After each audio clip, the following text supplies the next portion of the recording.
ওই তো আমার ছেলে আর বউ দাঁড়িয়ে আছে, তাড়াতাড়ি পোশাকগুলো পরে নি, না হলে আমাকে চিনে ফেলবে।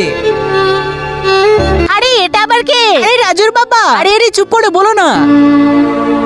এনাকে চিনা চিনা লাগছে কেন? আরে মা কেউ নেই। আরে বাদ দে না, আমি কিভাবে জানবো? আরে একটু দেখি তো, ওখানে তো আমার ছবি দেখতে পাচ্ছি। আরে সত্যি তো ওটা আমার ছবি। এ মামা দেখো। আরে তাড়াতাড়ি করে লুকে ফেলি। আরে কি এখানে? দেখি তো। আরে কিছু নেই, দেখ ভালো করে। কোথায় দেখি তো? আরে কোথায় গেল? আরে বাবার মানি ব্যাগ। আরে মা দেখো, বাবার মানি ব্যাগ। আরে এটা তাড়াতাড়ি করে লুকিয়ে রাখি। আরে কোথায়? কিছুই তো নেই। আরে আমার সাথে তো আজকে কি হচ্ছে?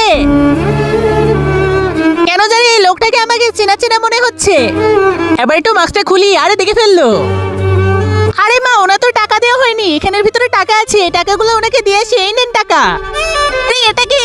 তার আগে তুমি কি চাও তোমার মা 100 বছর বেঁচে থাকুক? তাহলে ভিডিওটিতে একটা লাইক করে চ্যানেলটিকে সাবস্ক্রাইব করে দাও। আর হ্যাঁ, লাইক সাবস্ক্রাইব কিন্তু তারাই করবে যারা সত্যিকারের মাকে ভালোবাসো। আর কমেন্ট বক্সে সবাই বলে যাও আই লাভ ইউ মা। আরে রাজু, এ দেখো আমি তোমার বাবা। আরে বাবা তুমি?